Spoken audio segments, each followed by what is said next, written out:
So Emma, you talk about raising £300,000, which sounds like a phenomenal amount of money, but from experience it's really easy to burn through that money. Really difficult, that's probably been the most difficult thing, and obviously like the whole advice around don't ask for money. If you ask for money you get advice, if you ask for advice you get money.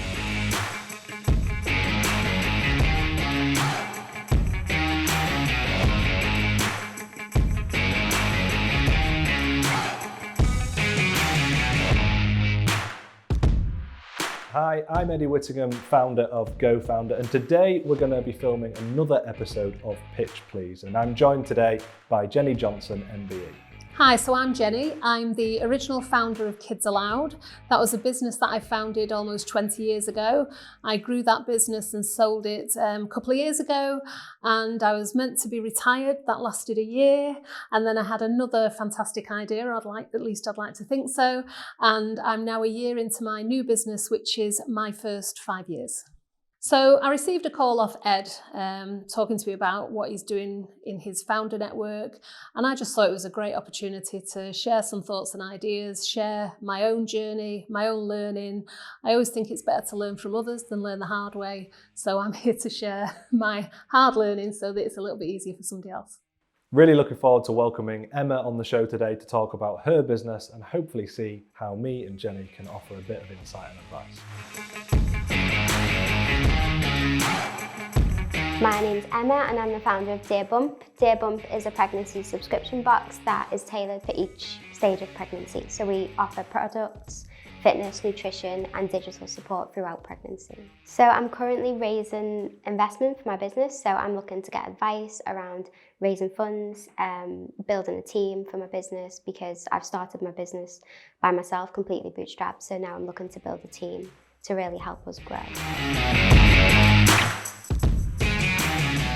So talk to me about the reoccurring revenue plan and how you're going to make sure that the corporates stay engaged and that you remain sticky, as they say.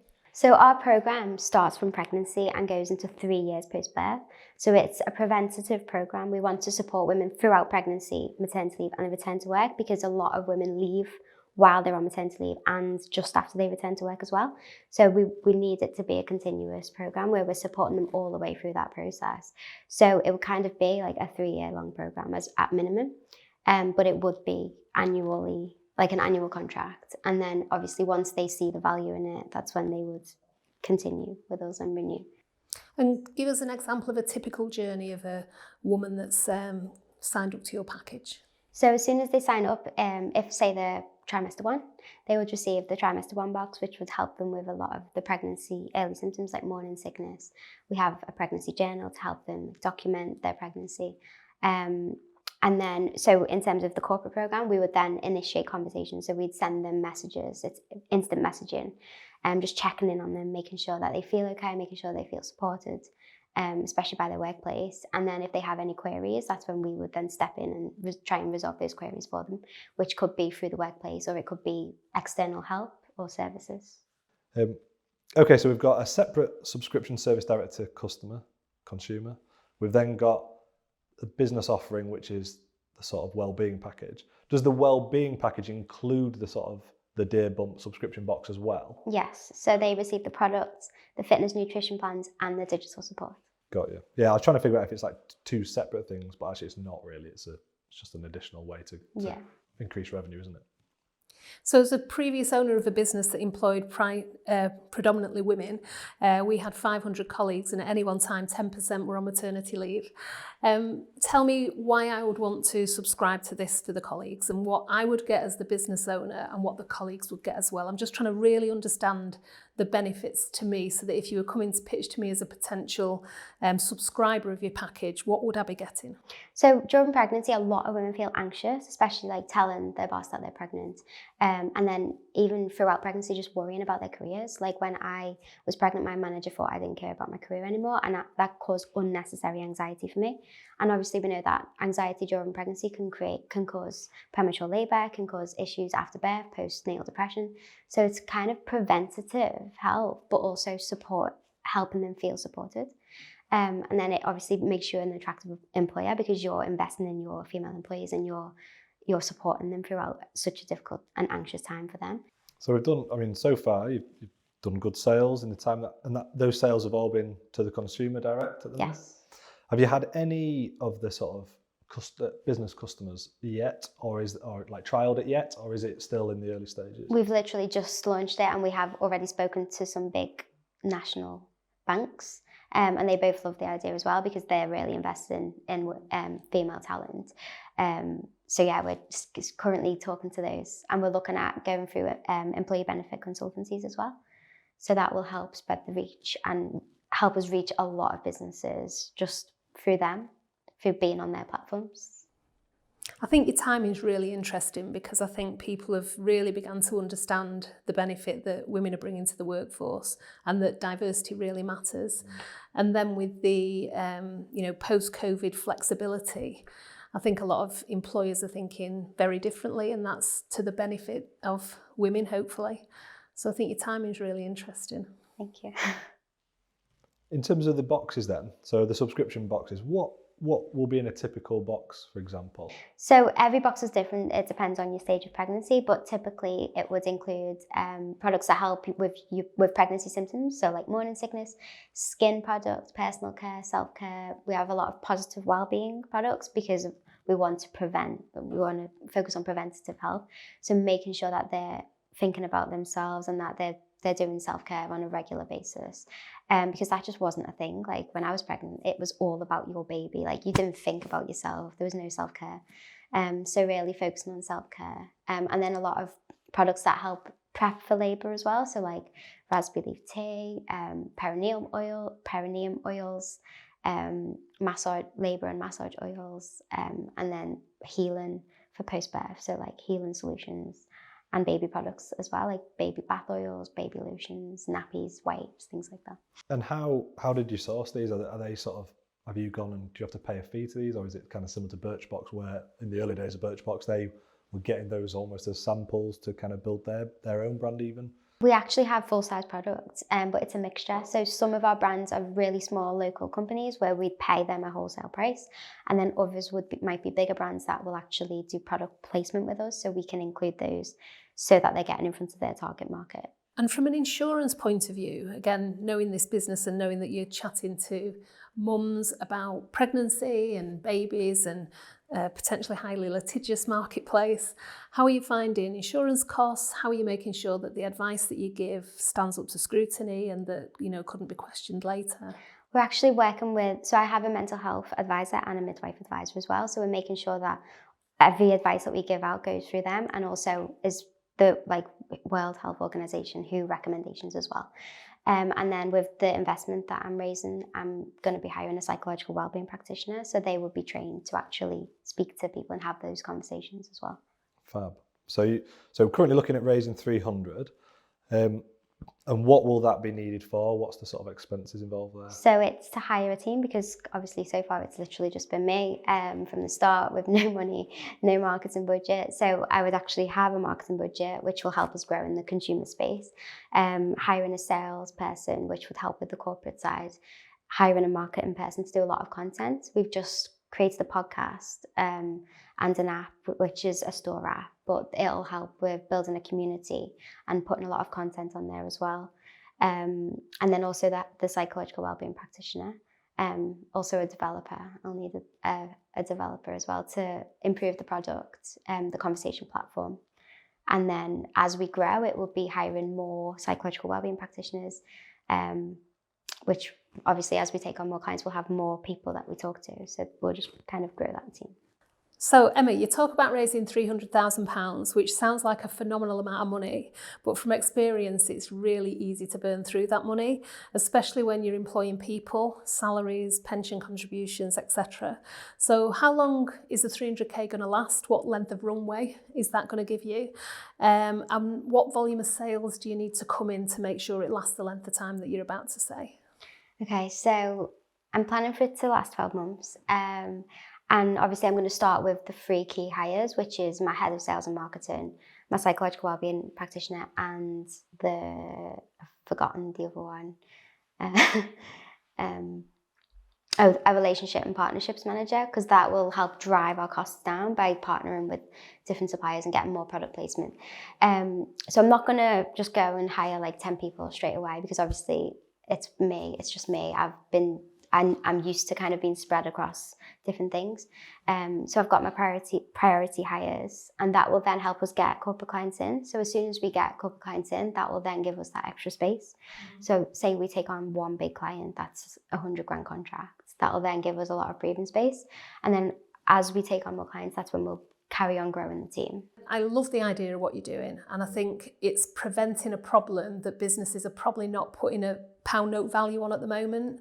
So it's getting them to think like that, because it's absolutely right. If you are pitching to someone that, for example, uses a recruitment agency, then they can start to put pound notes on the cost of that colleague not coming back into the business. If you can find, though, the companies that are on board with the message already, like, you know, I as a small business owner would have been, but I appreciate there would be many that wouldn't. It'd be interesting if there's a way, I'm not sure how, I'll have a think about it, but if there's a way you can try and almost identify, because they're going to be such an easier sale than the ones you've just been speaking about. Like, it's going to be such an easy conversion for you. Yeah, but I guess ultimately you are after the volume. Correct. So it is the larger employers that I think are more switched onto it, and finding out, you know, who they are. Who are you speaking to within the big companies? Because that's another challenge, isn't it? Is getting that appointment and getting to speak to the right person. I've been really lucky. So I've been introduced so far to everyone that I've spoken to, and they've actually been like quite high up. So like the one below the CEO. So yeah, I've been talking to like all the right people and being introduced to the right people, which is really good. I honestly think you can't put a price on your network, and, you know, spend time developing your network. So when you go out and about, you will meet amazing people that are in the right businesses that will open the door for you. I find on the whole, if you ask very directly, would you introduce me to XYZ, or who is XYZ within your organisation?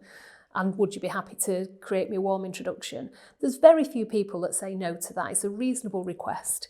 And I think you need to be bold and brave and just do it, and you are being. But I think it's one of the key ways to open the door, because it's so impossible with these big companies to figure out who on earth you need to be speaking to. Until like recently, probably before I started fundraising, I was so bad at networking.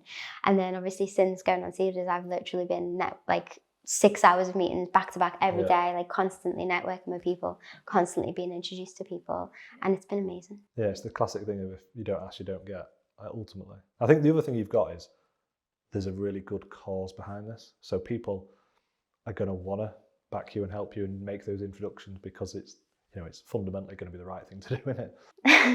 I think sometimes it is hard to find people who care about your business as much as you do. So that's probably something I need to let go of, and kind of just maybe not expect that, to find that. But if I do, then great. But I have actually found someone who's now my head of sales and marketing, and she was actually a customer of DearBump. So she was one of our very first subscribers. And so she loves the brand like as much as I do. But so if I could grow a team of past customers who are obviously skilled and qualified for the job, that would be amazing. Yeah, recruitment is inevitably going to be one of your challenges, and you, unless by some miracle you're one of the few companies that never needs to fire somebody, you're going to have some of those difficult conversations. And I guess one of my big learnings is to have those difficult conversations and not avoid them. Because if you do carry, toxic people within your business, whatever the word is that you might want to use, it's just infectious in the wrong way. And just as you've talked about somebody joining your business that cares about it as much as you do, and they are rare, and it is fantastic, and hold on to them and look after them. But if you get it wrong, I just think it's really important to be brave and do something about it. I think one of the things everyone always presumes when they're starting out, it might not apply here as much because you've already kind of got someone earmarked, but people always want to get the salesperson in as the first hire, the business development manager, and invariably it fails. And that's because the owner's at that stage the best salesperson, and they don't give enough time to giving them chance to be trained properly, or they don't even really know how to sell properly themselves, so they're teaching them the wrong thing. So it's probably more of a viewer note more than anything, but like, it's not as simple as getting 30 grand to pay for a salesperson and the sales will come in, because invariably, from my experience, that doesn't happen. It's still so much reliant on the founder for quite a long time. A lot of people have said that to me. It needs to be you. Like, you're the face of the brand. It's your story, your experience. Like, that's what people want to see. Yeah, I agree with that. Certainly in the early days of Kids Aloud, for a good few years, it was me that was talking to the parents, doing the show rounds, all that good stuff. And then eventually it grows beyond you being able to do that.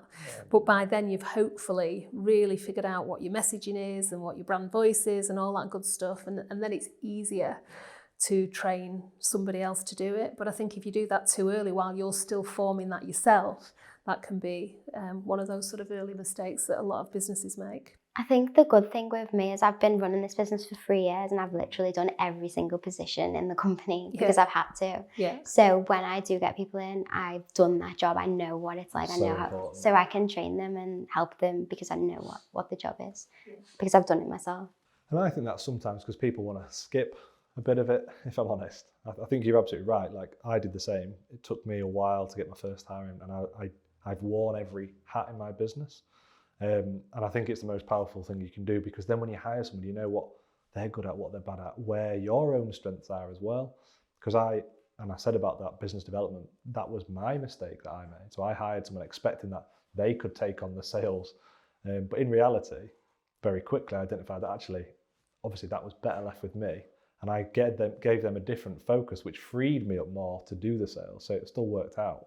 But yeah, I think you're absolutely right. You know, the fact you know the individual parts of your business so well, that will definitely help. So I've spoken to like so many different people, and they're obviously all giving me different messages. So how do I find the right investors who are genuinely interested in my business? Because I've spoken to people who are like, oh, your valuation's too low, and then I've spoken to some who are like, your valuation's too high. People have told me my product's crap, and then others tell me it's amazing. So it's like, how do you find the right people, the right investors? I think you've talked about the fact that this round is as good as done, which is fantastic, because these early rounds are the most difficult rounds to get away. And if you use this money wisely and you can start to evidence traction and you get some real sort of KPIs that are showing, you know, your cost per acquisition and all that good stuff, you will hopefully find future rounds significantly easier to do. If your business needs future rounds, I'm just making a large assumption there. So it does get easier if your business performs. So, you know, you're raising this money to achieve X, Y, Z. And if you achieve X, Y, Z, it's much easier second time round. So I thought Emma had a really polished pitch to start with, but actually when we got talking to her, real good foundations of a solid business there, already revenue generating, good product, clearly a market fit. So it's now about how to scale that with that investment money, isn't it? Yeah, I think she's done a fabulous job so far, and the fact that she's almost got her funding round away as well is phenomenal. Clearly there's going to be challenges. We've both grown a team before. We know how difficult that can be. Getting the right people into your business, mistakes are expensive. But I'm really full of hope. I think she speaks so eloquently about her business. She knows her market. She knows the problem she's solving. She's going to have to do a lot of listening as she brings the package to market to find out what the corporates think, and will no doubt inevitably tweak, and probably 6 months from now we'll be pitching a different offering to the corporates than maybe she first thinks. But as long as she's listening with both ears and responding to the feedback that she gets, I have really good feeling that Emma's going to be a massive success story, and I really wish her the best. I think it'll be exciting to see in a year's time. Yeah, she's got to prove, you know, she's raised that money, what's she going to do with it, do it, have that evidence that she's got traction, and I'm sure she's going to go really far. Yeah, it was really good to speak to someone who has grown a business and sold a business, and also actually two people who have the experience to share with me and give me the right advice as well. Yeah, so January will be really busy. So obviously we've got the investment, so we'll be hiring a team. We're looking at getting into retail and starting to talk to employee benefit consultancies to start getting into corporates as well. So we are on Facebook, which is facebook.com/DearBump. Our Instagram handle is DearBump_, and our website is DearBump.com. So pretty simple. Thank you for watching or listening, depending on what you've been doing today. And a special thanks to Emma and Jenny for coming on Pitch Please. If you'd like to take part in Pitch Please, then please visit gofounder.com/pitchplease.